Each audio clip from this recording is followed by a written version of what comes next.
Should we or shouldn't we take the COVID-19 vaccine? Is it going to become a mandate in the near future?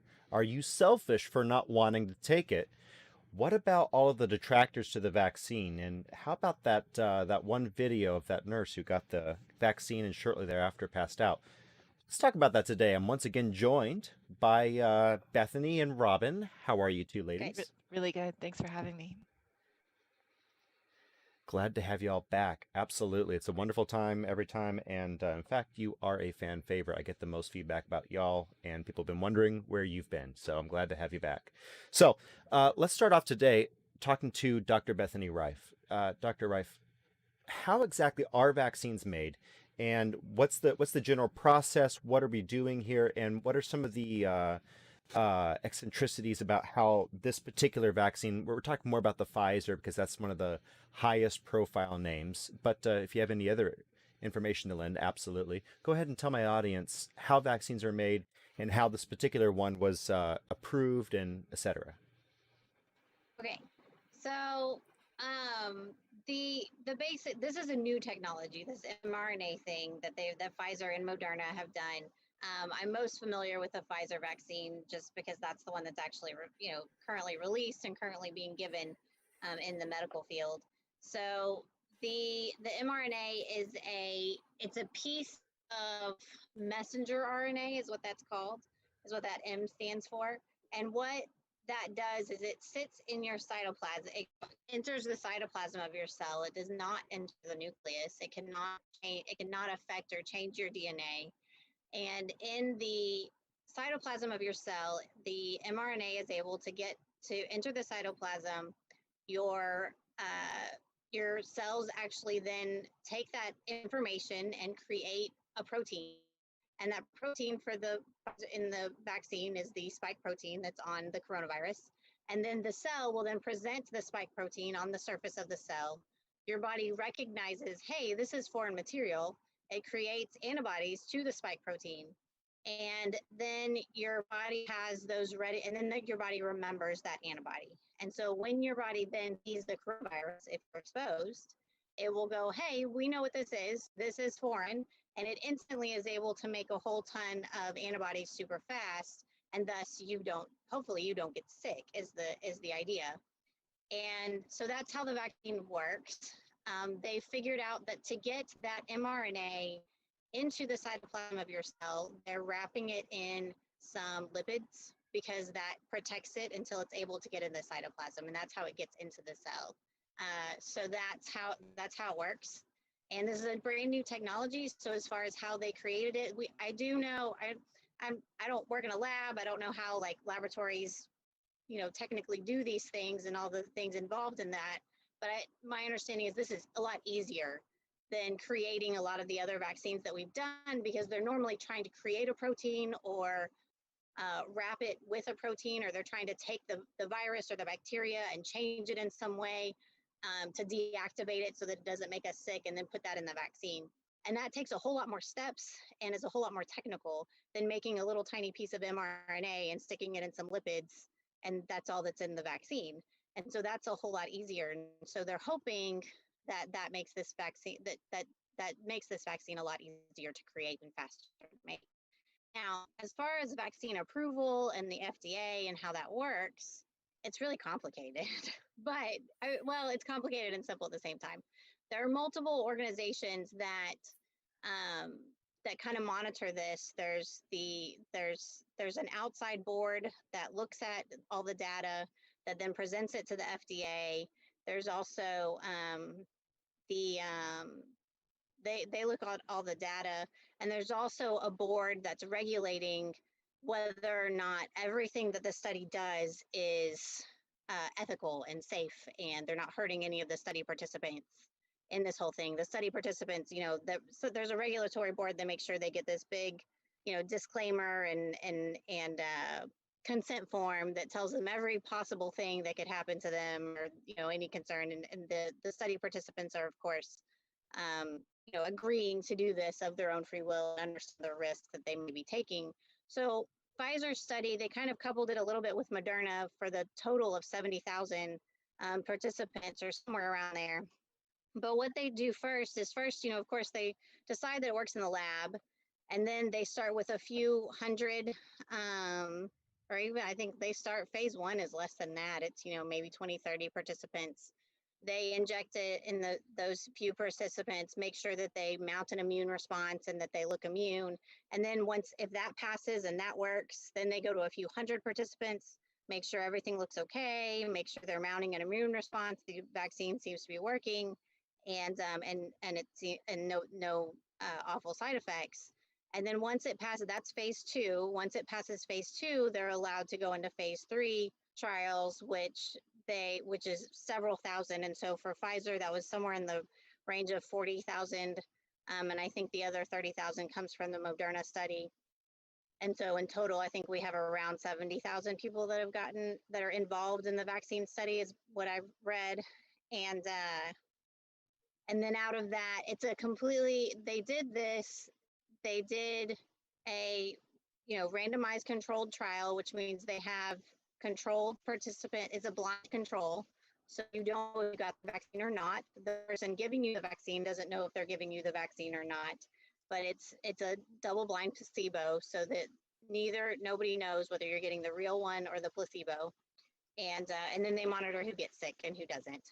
Um, so Pfizer vaccine passed the phase three studies. They watched them for 2 months, and their safety profile was seemed fine, and they are mounting antibodies, and they had fewer people get sick on the vaccine side versus the not vaccine side. And so then it goes, in this case, it's not considered completely FDA approved. There is no FDA approved vaccine. This is considered emergency use approved. And so basically the criteria for that is that it has to pass these phase three trials. And then it also has to the benefit has to outweigh the risk, basically. So yes, there's still we don't know a lot about this vaccine. We don't know how long it's going to last. We have safety data on it for 2 or 3 months, but we don't have safety data on it anywhere past that. The study is planned to run for 2 years, so this study is ongoing. So that's kind of how the FDA approval type stuff kind of worked. I feel like I was supposed to talk about something else. Well, so what's your opinion specifically? What do you think about the timetable? Obviously, we're on crunch time with trying to create this vaccine. What are your thoughts? So normally this takes a long time to create, because they're creating a protein or doing something very technical that takes a lot of steps in the lab.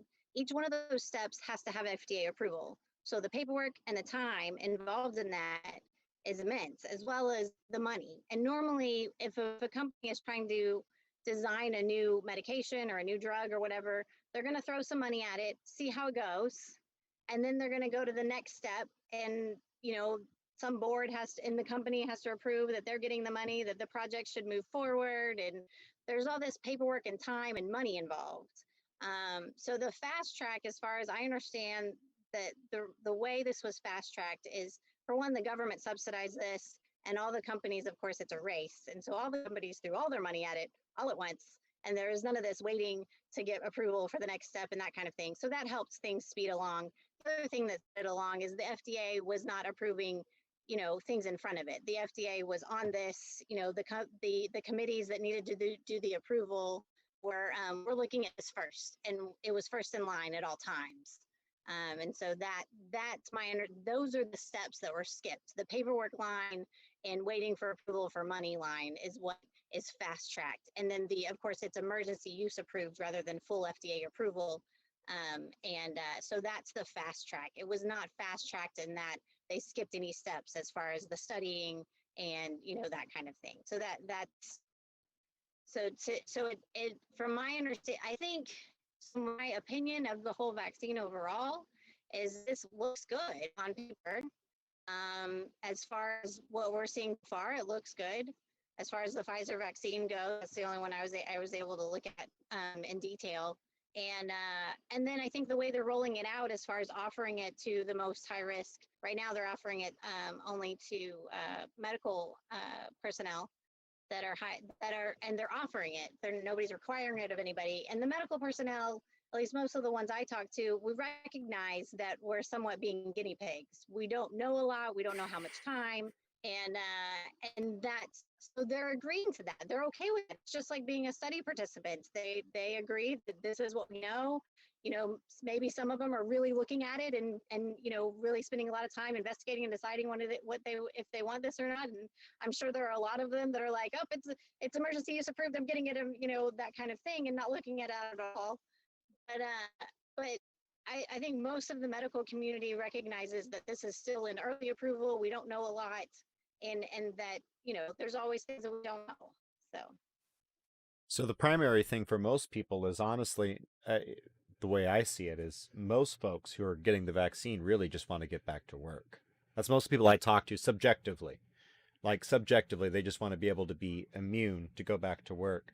But let me turn to Robin and ask her what the process that Bethany just laid out did not skip any of the steps. At least that's what we understand. What's your opinion of and right now, apples to apples, we can talk about these other ones as well, but just make sure when we're talking about Pfizer, we know that we're talking about Pfizer versus some of these other vaccines that are out there, because there are quite a few participants in this.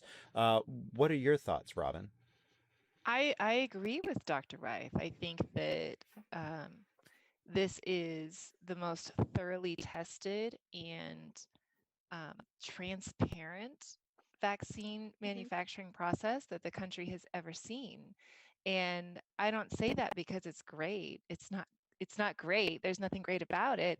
But the fact is that people line their children up to get 54 doses, not even including the flu shot.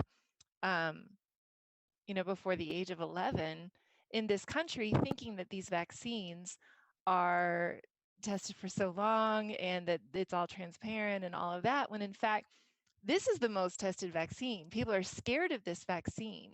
And I'm like, well, what if I told you that this is the best tested vaccine this country has ever seen?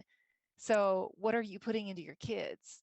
Because there was no transparency around that. And there was not billions of people around the globe watching those vaccines being developed. And the media wasn't reporting on any side effects. Parents who have kids who experience side effects are told that it's a coincidence. Sorry, I'm trying to get this lined up. That it's a coincidence. And, that the kid was always going to be that way, or it's something that the parents imagined. And so, yeah, this whole entire process is under a microscope right now, and the whole entire world is watching. And so, yeah, I do agree. As far as man made constructs of how to make a vaccine, this is the best that we've got. And that's not saying a lot. All right. So, with all that in mind, without getting into the more conspiratorial aspect, we were talking about cost versus risk versus reward. What's the ratio here for COVID? Uh, and part of that does calculate in, can I go back to work for some people? For some people, that really is part of the calculation. Dr. Rife, what are your thoughts on the risk versus reward as far as taking the vaccine? Yes. I mean, it probably depends on what your job is, as far as how much your risk is. And so, of course, right now they're mainly offering it to medical personnel, and they're starting with the most at risk. The people working in the ICUs and the ERs and that type of thing. They're People out in regular clinics are actually lower on the list and that kind of thing. So, and right now you really got to work for a large medical facility in order to even be offered the vaccine. Um, so that's where it's starting. And I think each person really, no, they're not being told they can't come to work if they don't get the vaccine. I don't know. Since I'm not involved in any of those medical facilities, I don't know exactly how it's being treated, as far as, if they have different rules about vaccinated people being able to work, like not miss work if they're exposed or something like that. Because I know there's strict rules on exposure, or if you test positive and that kind of thing, and how many days you have to stay home in quarantine, and that type of thing. So I don't even know how that's working in general. So I don't know if it's working differently if you've been vaccinated. So, and nobody, to my knowledge, of my colleagues that I have spoken to, nobody's being required to get this in order to come to work. Maybe it's making them feel more comfortable at work, if they know they're frequently going to be exposed, and now they're not as worried about catching it, or hopefully they're less, somewhat less, less chance of them spreading it to their family members and loved ones and that kind of thing.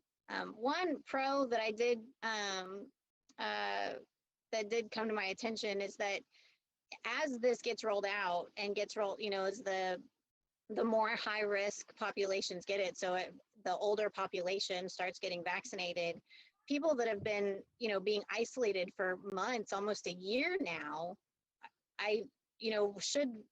now going to, people that are scared of the virus and have been staying home and not seeing any of their family because they're terrified, and they're missing Christmas with their family because they're scared of the virus. They hopefully the idea is they'll get this vaccine, their family members will get the vaccine, and they can again see their family.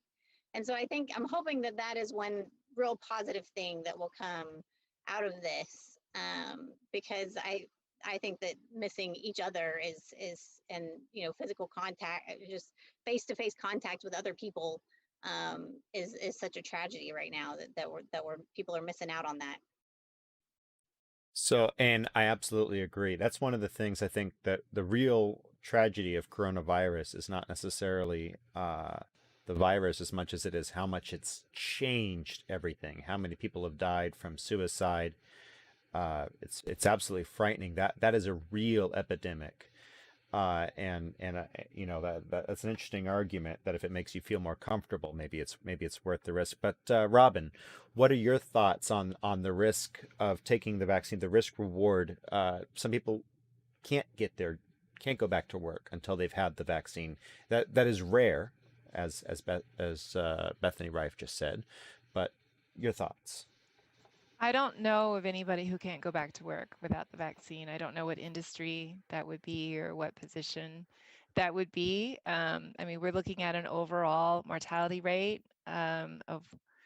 survival rate is 99.97 overall, and it's just slightly lower for elderly people. I can't imagine a situation that it would be worth it for anybody to take this vaccine. I think that the real travesty of this is that our media has been allowed to run rampant. I think that they're criminals. I think that this has been psychological warfare against our people for the last 9 months. People are absolutely terrified. Nobody felt this way in 2009. Nobody felt this with the swine flu epidemic. Nobody felt this way in 2001 when MERS was here. Was it MERS? Sorry, is it SARS-1? I don't even remember.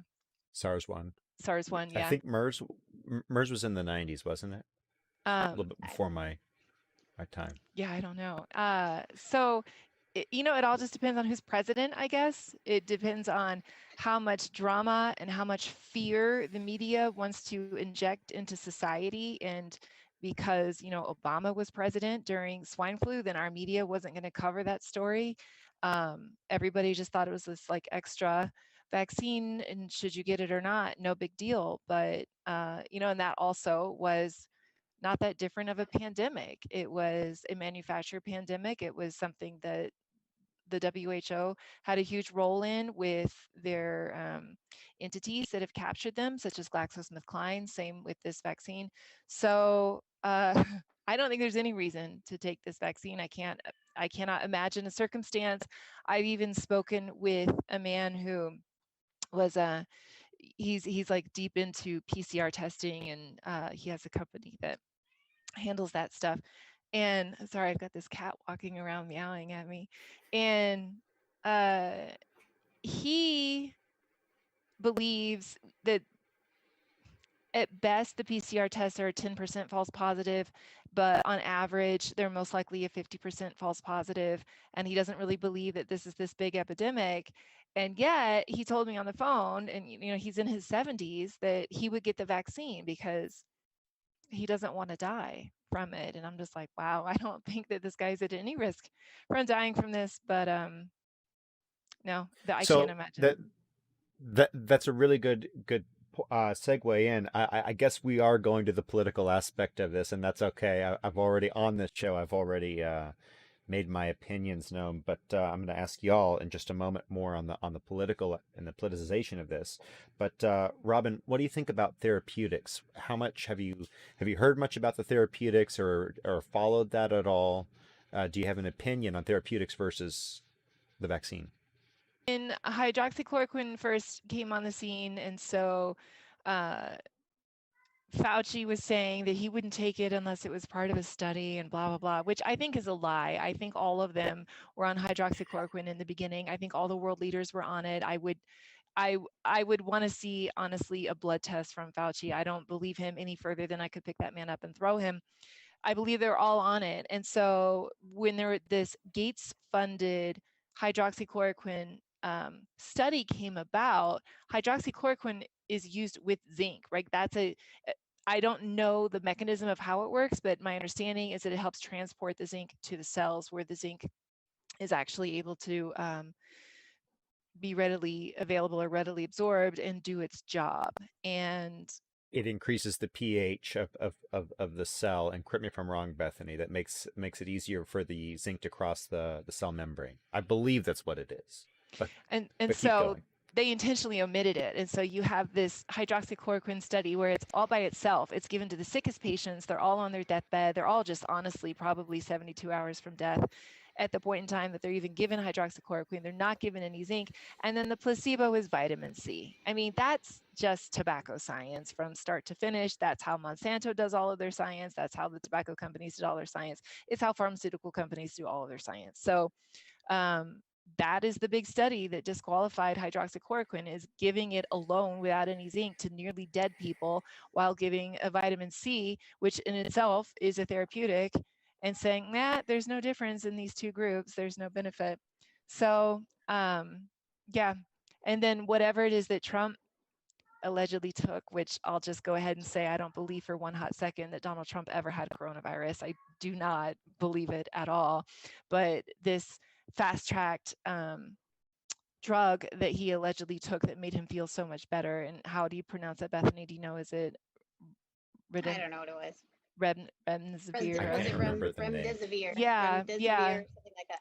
Mhm. Everyone says that it's just absolute garbage. It doesn't accomplish anything at all. And so it's just Well, the first studies said that there was nothing there, but then there were studies that said that there was something there. That it's always interesting. It's always interesting when that happens. But I think therapeutics are interesting. I think it's very interesting when you give someone the an order of magnitude of the recommended dose, 2,400 milligrams of hydroxychloroquine in your study, and that's used to say that it creates heart issues. Well, if you take almost anything, I mean, And what do Fauci you think? finally came out and said that he'd been taking vitamin D3 and vitamin C, and that he Yeah, might recommend. Like you think maybe you could have told the country that 9 months ago and see where we were at absolutely. today. Because I think what 90% of people who get sick, severely ill with coronavirus, are deficient in vitamin D.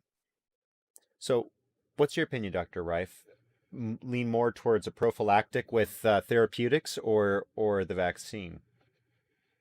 Um, I think it's real. My view personally is that it should be everybody's personal choice. That's the biggest thing, is that everybody should get to choose this, and and also, I mean, maybe even as far as having some anonymity as far as who is getting like in your workplace, especially if you work at a hospital or something to that effect. Like, it'd be really nice, not, if everybody didn't know, oh, that person didn't get the vaccine, we need to, like, there needs to be no stigma about this, and no, like, this is your personal choice. You get to choose. Am I going to take a bunch of vitamins every day and try to make sure and be healthy and eat healthy and, exercise and, that kind of thing, and keep myself low risk that way, or take a vaccine, or, that type of thing. That's the thing, is that it should be everybody's choice. As far as, so I do think that the I did read early on about the vitamin D is, the lack of vitamin D or low vitamin D being associated with severe disease. And so everybody that I hope that, I mean, I definitely told my patients about that. I hope that was widely, I don't watch news, so I don't know if that was much talked about or advertised. But taking a lot of vitamin D, taking your other vitamins in general, is always good for us. That's recommended anyway, regardless of virus. The to me, the hydrochloroquine thing got so hyper politicized that I can't even like speak about it. I don't know that you can't. Everybody can't just this study, you can't just that. I don't even. It's in my patient population. I don't have to worry about it. I'm not gonna. The kids are not getting that sick with it. We don't treat them with hydrochloroquine anyway. It's too politicized for me to have an opinion, and so yeah. Well, isn't that the tragedy though? And you're landing right on the thing that I think is the it's the real news story of 2020 is how did we take medicine and politicize it? How did we get to the place where you could take a almost over the counter drug and demonize it to the point where things like zinc or hydroxychloroquine now, if you get a prescription for it for any other treatment, you might actually have to declare that when you're at the pharmacist. You can't just go and say, I'd like some hydroxychloroquine. You can't talk to your doctor. A lot of doctors will stop you from having that. They'll prevent the choice that you were talking about, Bethany. And that's something that we need more and more doctors is patient centric. Choice of the patient is important. But so you mentioned the H1N1 earlier, Robin. Uh, when the swine flu came and we had that whole pandemic, I don't know if you know the numbers on that, but I believe it was 1,000 or 2,000 American deaths occurred before Barack Obama declared a state of national emergency, whereas Trump declared a state of national emergency on the first known American death from coronavirus. Although we can debate whether or not that was actually a COVID death or not. That's an interesting conversation. I don't remember if we've talked about comorbidities, but how has this pandemic been treated differently from swine flu? Could you elaborate a little further on that, Robin? You started on that. Hysteria. There's people who don't even know that there was a global pandemic declared in 2009.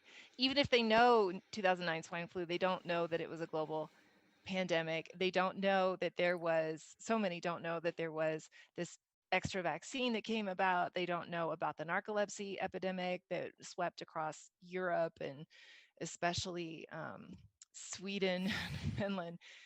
People don't know. The media did not. There was no hammering it during a 24-hour news cycle.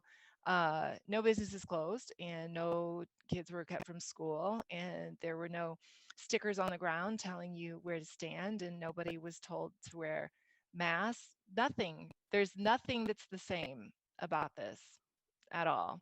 And I mean, the 2009 pandemic, in my opinion, it existed in order to sell these vaccines not necessarily to individuals, but to countries, because countries had these sleeper contracts that would be activated only if the WHO declared a global pandemic.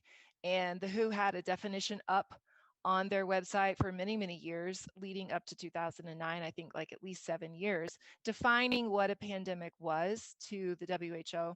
And it talked about the large number of sick people and deaths that would be required. And then they just changed their definition. And it was just a few weeks later after they changed the definition to exclude death at all. It wasn't even required that anybody die. Um, they changed the definition and then they went and they declared the pandemic and they activated all the sleeper contracts. And now all of a sudden, these countries all over the globe are literally obligated to purchase vaccines from GlaxoSmithKline and a couple of other companies. And it was just a huge money transfer from taxpayer dollars that were being held in the coffers of these countries to the vaccine companies. And a lot of people got hurt in Europe. And honestly, I think a lot of people got hurt in the United States also. And our media just They just never covered it. And there's this big mystery, like what happened? How come all of these people got hurt? And they wanted to blame the GlaxoSmithKline had an adjuvant called ASO3, which is squalene made from shark liver. And for a long time, people thought that it was a squalene. It took years and years and years before a study came out and said, okay, it wasn't the squalene that caused this. It caused an epidemic of narcolepsy and cataplexy. So narcolepsy is in a relaxed environment, the person just falls asleep. I mean, they just go completely unconscious. And, it's just like a slow sort of fall, and this person is out. And cataplexy, where if you have strong emotion, like laughter, that you just collapse. And so, I mean, these people have to be terrified that they just go through their day not knowing if someone's going to make them laugh in public and lead to them falling down on the ground. Like you always have to be watching out that you could really get injured when you fall. And this happened to children. It happened to, I think they were mostly preteens that were susceptible. These people's lives are ruined forever. There's no fixing it. There's no drugs to fix this. It's not going to go away, nothing. And a study came out and said, oh, okay, it wasn't the ASO3 squalene adjuvant. It actually was H1N1 itself that was causing this, but the adjuvant is making it worse. And so, there's this adjuvant that's associated with this pandemic vaccine. And it was 2009. The demand for the vaccine completely died when this happened. By the early winter of 2010, nobody wanted this because it was coming out that this is causing cataplexy and narcolepsy. And so the demand went away. And I don't know what happened to all these vaccines. I think that some of them actually went into our national stockpile. And then we just shut up about it. We never talked about H1N1. We never talked about ASO3 and squalene and what it did to these kids. And then a few months ago, I think it was August, the United States decided that it was going to spend, I don't even remember off the top of my head, I should have looked it up, but I want to say it's like $1.2 billion or something on a vaccine that is going to be a Sanofi and Merck joint venture, and Sanofi is going to be making the coronavirus vaccine, and GlaxoSmith, did I say Merck? Sorry, if I did, I meant GlaxoSmithKline. Sanofi and GlaxoSmithKline. Sanofi is making the vaccine, and GlaxoSmithKline is going to be providing their pandemic adjuvant. So here we go again. And so it's not necessarily going to be causing narcolepsy and cataplexy again. It's just going to be amplifying whatever the issue is that it's going to be causing, which we have yet to see. Like, I don't know anything about the Sanofi vaccine. It's not really in the news or anything like that, but whatever side effect, it's going to have this super powerful adjuvant that we don't even use in America for any reason. Like it might be in maybe an elderly flu vaccine or something like that. Now it's definitely in the national stockpile. So anyway. Do you know what? Well, you know what? I see Bethany has a question. Let's go ahead and you know what? We'll push back the break. But right after this, we're coming up on a break. Go ahead, Bethany. Well, my question is, so the beauty of this mRNA vaccine is it doesn't require any adjuvants. So do you know what GlaxoSmithKline or what are they do? Is it the adenovirus thing? I do. Let me look at it. GSK is a recombinant spike protein antigen, so it is not the same as the AstraZeneca and the Johnson & Johnson. Yeah. Okay. We'll just have to see what happens. At least people will have a choice. I'm hoping as to what vaccine they get, whether or not they get vaccine. I really do think people are going to have a choice whether or not they get vaccinated. And I don't think people are that awake, though. I don't think they're so awake. You're awake. I'm awake. Yeah. John's awake. But most people, unless they work in healthcare, I've heard some healthcare people say, oh, I'm going to hold off on getting that Pfizer vaccine. I'm waiting for the Moderna. And I'm like, it's all the same. What are you waiting for? Well, let's pick up why those are all the same in just a moment on the other side of this break. Got to take a quick break, and we'll hop right back into this right after the break. Just going to put a marker there. Thank you all for joining us. This has been Opinions Collide. Less of a debate today, more of just an intellectually stimulating conversation. We'll be right back.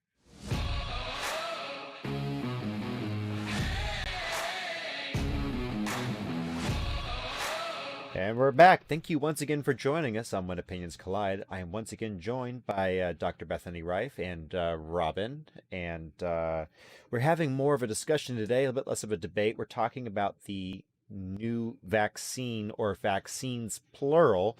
When we left off at the break, Robin was talking about how the Moderna and Pfizer vaccines are awfully similar.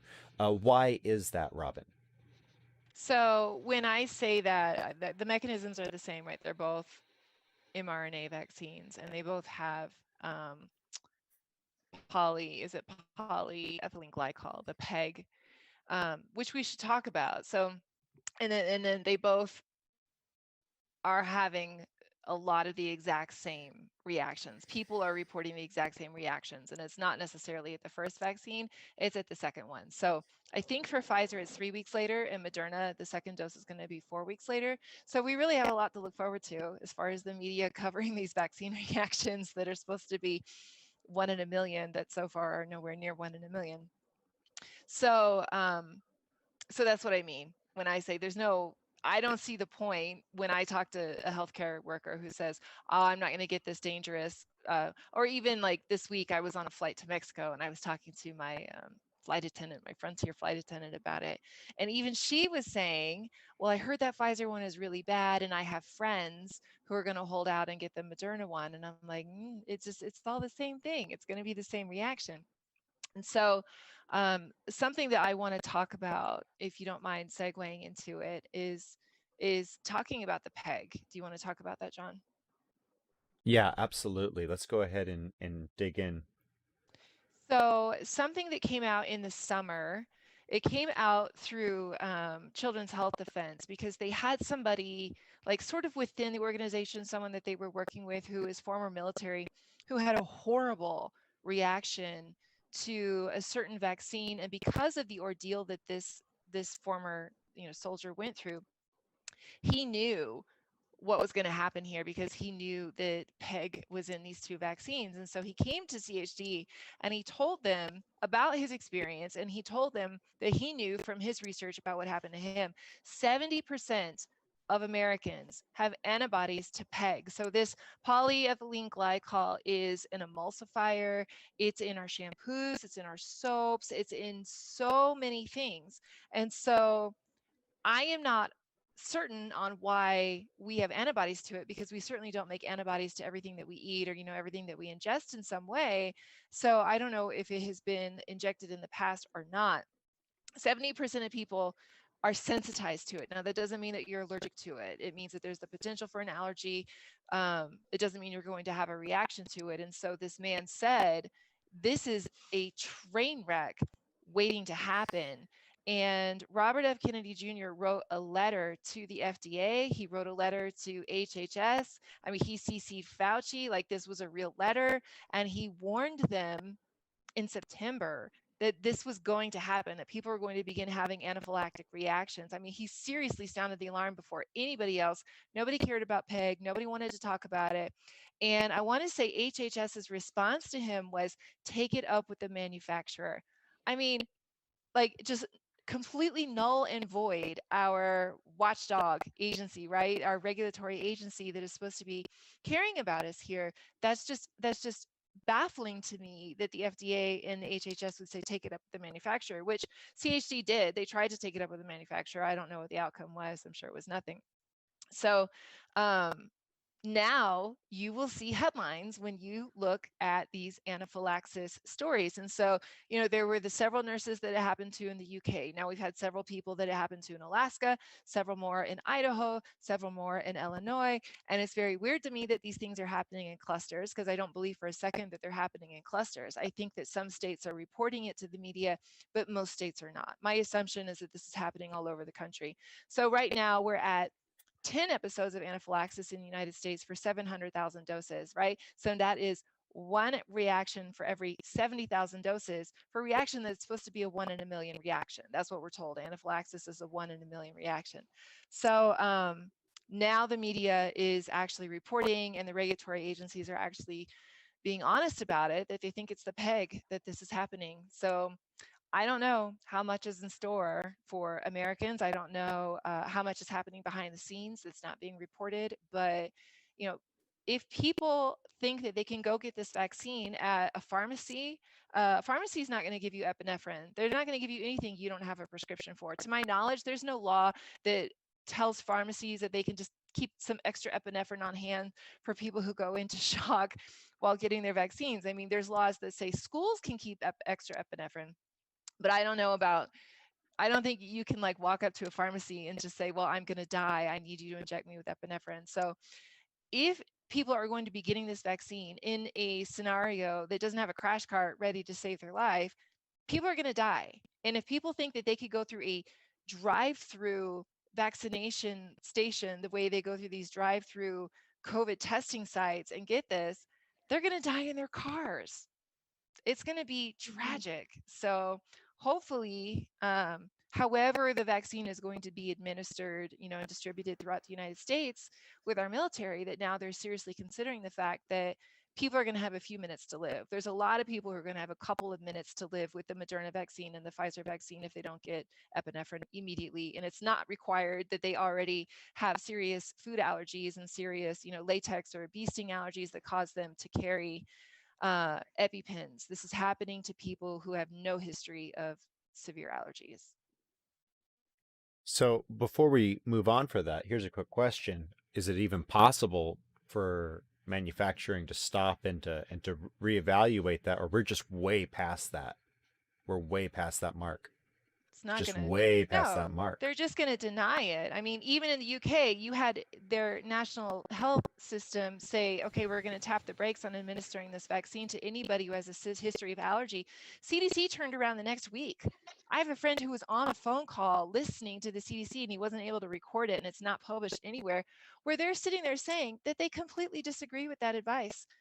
Anybody with a history of severe allergies in the United States is going to still be told to get the vaccine. The CDC just disagrees with this. So they don't care. FDA doesn't care. The advisory group doesn't care. The CDC's advisory group, they don't care. So I would think a lot of that has to do with the politicization of medicine. What are your thoughts on that, Dr. Wright? How this whole season has just changed everything, the way we deal with medicine, and now it's part of politics. Well, I do want to say that anaphylaxis to a vaccine is not something that's typically related to people with severe allergies. To be honest, they're random. We don't know. And so you could have a history, you could have significant allergies and be perfectly fine with a vaccine, of course. And so I'm sure a lot of people are. And also, I don't consider anaphylaxis a 1 in a million. I don't think anybody actually said that. We say severe vaccine reactions, in general are 1 in a million, but I think anaphylaxis is higher, is definitely listed. It's listed above that. And actually in the Pfizer right now, in the Pfizer recommendations for giving this vaccine, their requirements in order to dispense this vaccine, their current requirements is that it has to be done in a facility with a crash cart with epinephrine available, and that's stated on their paperwork. And then it's on their website and their requirements. It's also required that the people are supposed to stay for 15 minutes after getting the vaccine. So right now, the way Pfizer is releasing it and giving their requirements, these drive-through stations that I know people are setting up or getting ready to do aren't feasible. I mean, that same insert says really not bad tested. Idea. It says not tested on pregnant women. And our CDC said in this call last week, they absolutely believe that this should be given to pregnant women. I mean, if you're that dumb as a pregnant woman to say, I mean, I watched what was she, an anesthesiologist or radiologist who put her post up on Facebook, and she was 34 weeks pregnant getting that vaccine because she believes that the antibodies will be passed on to her baby. Your baby is in no danger anyway at all. Yeah. So to me the chances, the rates of illness for babies and children is not worth getting the vaccine, at least in pregnancy. And until we know a lot more about this vaccine, and I mean, I know at some facilities, because I know someone who got their vaccine and they were specifically asked if they were planning on getting pregnant this year. And if they're planning on getting pregnant this year, then to not get the vaccine. And that was what their standard, that's what they were telling every woman as they were dispensing it. So certainly in the trials. In the trials, you're told don't get pregnant. You're also told as a man not to inseminate anyone. And yet, here we are. So, Well, so, it's not so like that. So what will happen is over time we'll get more data on this because people even if people are planning to not get pregnant, they're going to get pregnant. It just happens, and that type of thing. And so over time we will get data on this. But this is 2, 3, 4, 5 years in the future, at least to know that it's healthy for the baby. And so it's one of those things. Right now we can't answer that question. Right now, I don't think it should be given to pregnant women. And I mean, I suppose every pregnant woman could get that choice. I suppose that's still her choice. Hey, we have no idea if this is going to affect your baby or not, or we have no idea of the long-term consequences of this, or if there are any. Hopefully there's not. I can't, knowing what I know of physiology, I don't know of a way it would hurt the baby. You said there's something about some sort of cross reaction with some antibodies.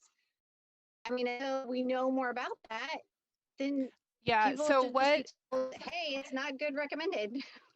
what the concern is, so Wolfgang Vodarg is a German physician, and he and this other guy who was from Pfizer, his name Yeadon, so Yadon maybe. So they wrote a letter, it was a couple of weeks ago, expressing their huge concerns to the European equivalent of our FDA.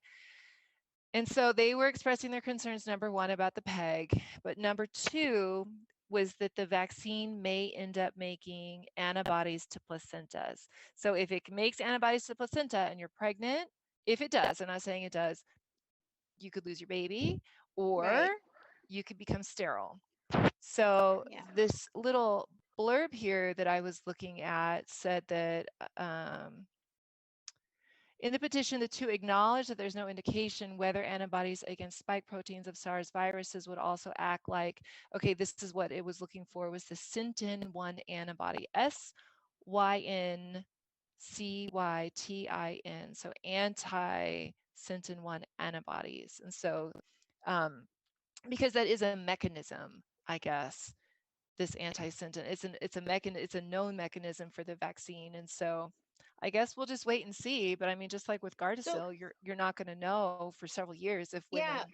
well, if it makes sense though, if that's the case, that if the COVID spike protein antibody is similar to this other antibody and there's a cross reaction there, then anyone who has COVID has this risk because they would have the Mm, same antibody.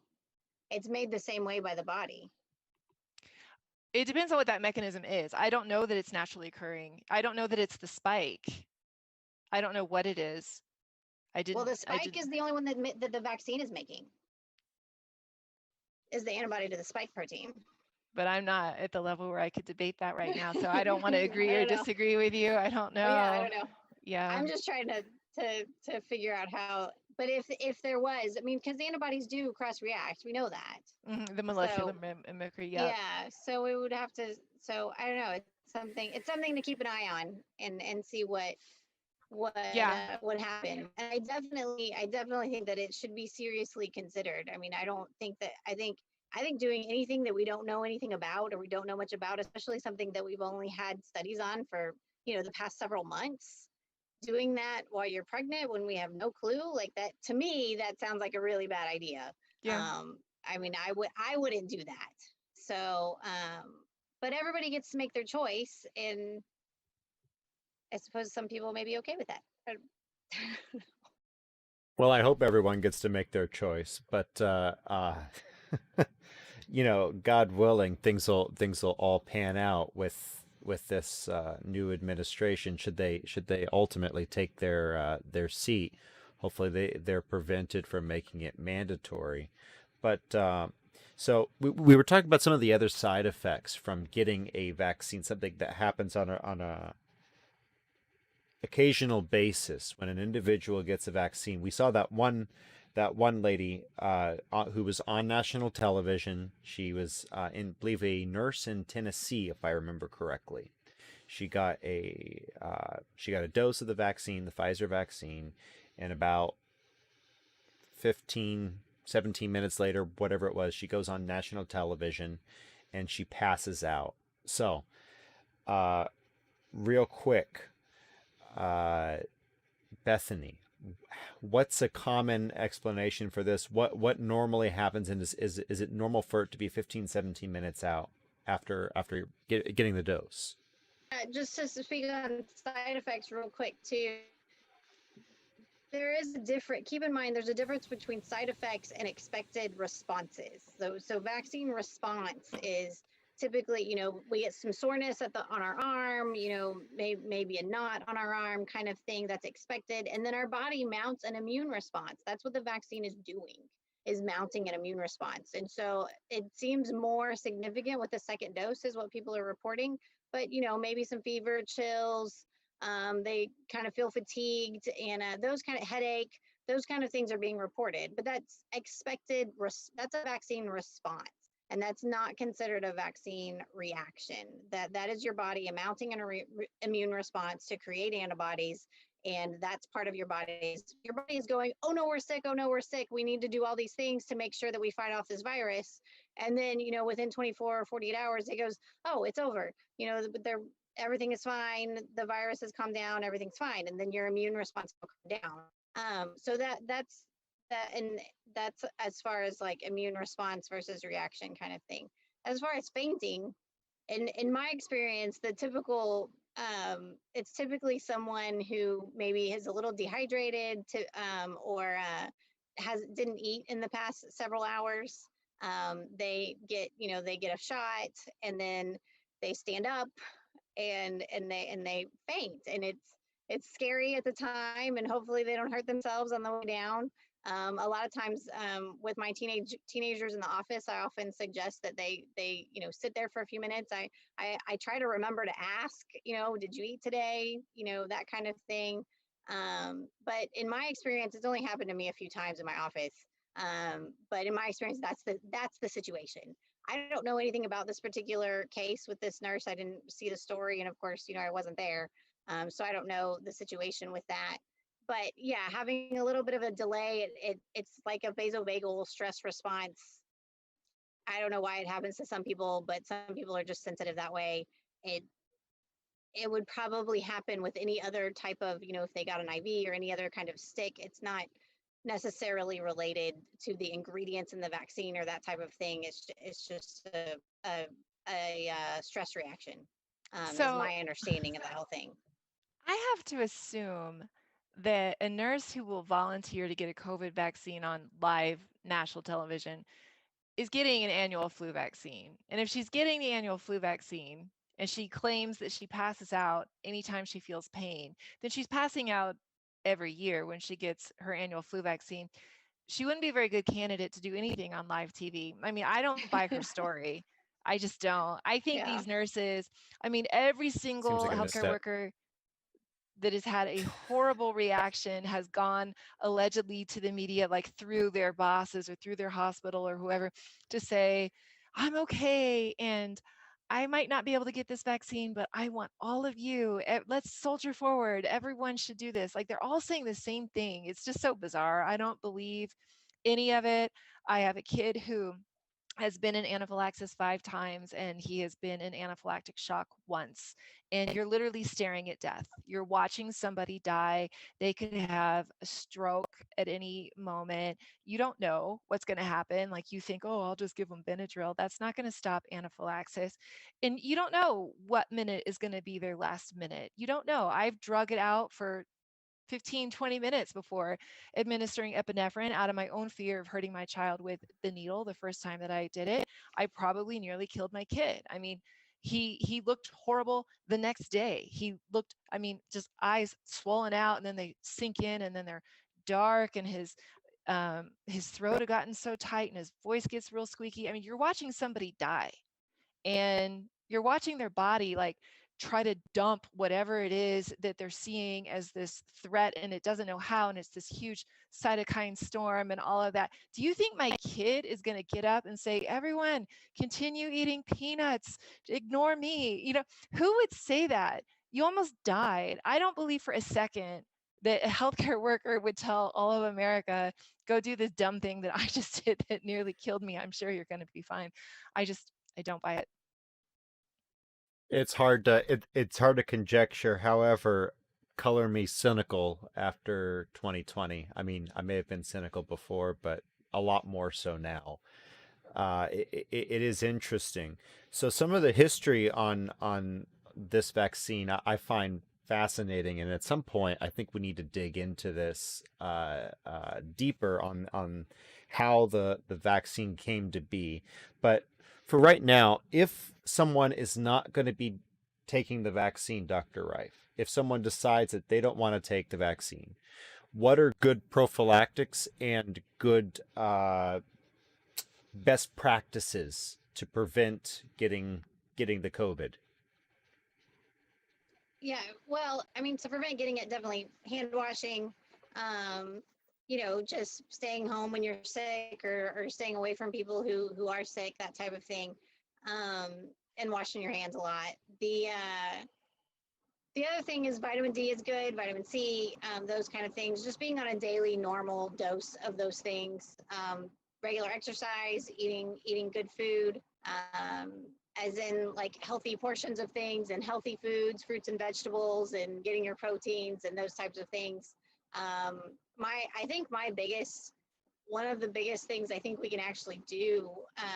The other thing that raises a risk factor that's controllable. I mean, some of the risk factors, heart disease and some of these other diseases, if you've got lung problems or those kind of things, you can't control that. And age, we obviously can't control that. But one of the things you can control is if you're overweight, lose weight. That is a huge risk factor. And get whatever help you need, to do that, to get yourself in a more healthy, your body in a more healthy state, so that if and when you do contract this virus, your body can handle it, no problem, and you can move on. So, Robin, prophylactics, what are things that people can do to avoid getting the virus, or at least minimize the impact once they have it? So I think the number one thing that you can do is eat at home. Wash your hands and eat at home. I think that this is a fecal oral pathogen, and I think that all of public health knows that this is a fecal oral pathogen. And I don't think it's floating around in the air, with the exception of air that is around the toilets that get flushed and it's aerosolized. So I think that there is probably a chance of inhaling or eating these fecal particles when you're in the bathroom. And it's probably honestly on the outside of these filthy masks that everybody is wearing around, and they're touching the mask and touching their hands and touching their face and all of that. So washing your hands with soap is the number one thing that you can do. And then I agree with the vitamin C, D3, zinc, NAC to get that glutathione going, all of that. I don't know why there has not been a conversation in this country about BMI. You've got 300, 400-pound Americans saying that they're keeping people safe by wearing masks or telling everyone else to wear masks to be safe and healthy. And I have these conversations if I walk into a store not wearing a mask and they've posted up a morbidly obese person as the enforcer at the front, and I'll stop and I'll talk to them and I'll say, well, what are you going to do when it's the vaccine and you're not allowed to let anyone in unless they've had the vaccine? And I'm told, well, I'll just do whatever it takes to keep people safe and healthy. That I've got friends who are immunocompromised, and I'm just assuming that those are also morbidly obese people. And there's no conversation about this at all. And I'm not saying going around shaming people for the condition that they've got in, but like, this is just the honest truth. And nobody's talking about it, about this severe obesity that is taking people out. And we're just told that you can be healthy at any size, and you can't be healthy at any size. I mean, you're just in a chronic state of inflammation. By definition. And the truth is that vaccines aren't going to work on morbidly obese people anyway. That is such a dirty secret about vaccines. They do not work because you are already chronically inflamed. That the vaccine's not going to do anything for you. So it's just a tragedy. It's a real missed opportunity. America's obesity rate is so high. Well, I wish we had less positivity and more self-acceptance, right? Not, it's not about being prideful about your body. It's about accepting your own innate value. I agree that that's absolutely correct.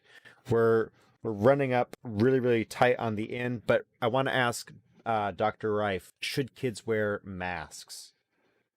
I see a bunch of 4-year-olds wearing masks when I pass the schoolyards. Is that actually medically sound or intelligent advice? So I have to be really cautious here because I don't know what the American Academy of Pediatric recommendation on child masks is. I actually have no idea. Um, I'm not a member of the American Academy of Pediatrics. I disagree with a lot of their ethical stuff. So the American College of Pediatrics is the more, I agree more with their ethical standpoints on things. And I think my understanding of their current stance um, is that there isn't enough data to show that kids wearing masks at school is probably anything. So that I mean, as a mom, I don't want to. do you think that your kiddos could actually successfully wear a mask all day?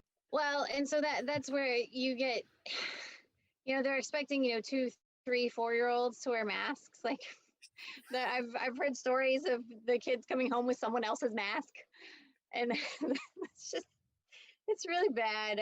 These kids are not they're not mentally capable or mature enough to understand this. They touch it constantly, and I mean, it just to me it makes more sense by these kids are probably rubbing their mouths and touching their mask and adjusting it and all that kind of stuff. And the teachers are spending so much time putting the masks back on the patient, the student. I imagine. I don't really know how it's working in these schools. I haven't been in any of these classrooms or anything like that, but it sounds ridiculous to expect really young ones to wear masks. I mean, the older ones that can handle it, I don't know if it's absolutely necessary. I think hand washing is probably more important. I do as of from what my understanding, I fully agree that this is a respiratory virus and that it is spread like a normal, upper respiratory thing and not fecal oral. But so I will respectfully disagree on that point. But but I don't know that. But the kids, I don't that it just doesn't make a whole lot of sense. We need to be we One need way they need to or be hand washing. This virus isn't super dangerous to kids anyway. Is my big kind of thought on the whole thing. Now they could be taking it home to grandma and that kind of thing, so that's concerning. But so when the kid gets home, you wash their hands real good, change their shirt, that type of thing. I think is probably pretty helpful. Um, and we just all have to do our best. But I don't know that expecting a 3-year-old to wear a mask is gonna help anything. there is something to wearing the mask and wearing the gloves, because healthcare professionals do actually there's like 3% or less who are in COVID units. A lot of these in certain COVID units, a lot of these medical professionals, but the counter argument is they're not doing this thing. They're not touching their face and putting their, so they're actually exhibiting hygiene. So is it the mask and the gloves, or is it the careful, judicious hygiene? I think it's the combination. So the other thing too is that the masks that the medical professionals are wearing are multi-layer medical masks, and Sure. so in order to get through the mask, that viral particle has to kind of do this little dance to get through that mask, and so it doesn't. There are very very little of it makes it through the mask. You still got the sides are open and that kind of thing, but I can see Robin shaking your head at me, but Well, there's but not a so super spreader event in America or even in China that I've read about. There's not a super spreader event that isn't linked with food and drink. It's at a bar, it's at a restaurant, and then there was the one choir practice in Washington State where they wanted to say that it was the singing, but in fact there were oranges and cookies served to many of those people. And then, like, who knows what drama was happening in the bathroom toilets with people who have diarrhea and they're flushing. A lot of these toilets don't even have lids, but people typically don't even put the lid down. But there's no super spreader event ever. I challenge you to find one. We can continue this conversation that is not linked to food and drink. And then they And know that taking those PPI, the proton pump inhibitor, stomach acid blockers, you are 2 to 4 times more likely to come down with coronavirus because you're killing your first line of defense in the stomach. Those ACE2 receptors are far more plentiful in the small intestine than they are in the lungs. And And then the CDC came out a couple of months ago and said that you're twice as likely to catch coronavirus if you eat in restaurants. That's like the one thing they can find that increases somebody's chance of getting it, as far as like locale. And it's restaurant. And they come out and they say, instead of saying, oh, I think it's being spread like polio or hepatitis A, that it's under the waiter's fingernails. You know, you've got sick people, mildly sick people coming into work, and they don't wash their hands, because that's a simple fact. A third of people don't wash their hands, as including healthcare professionals. Sometimes it's just disgusting.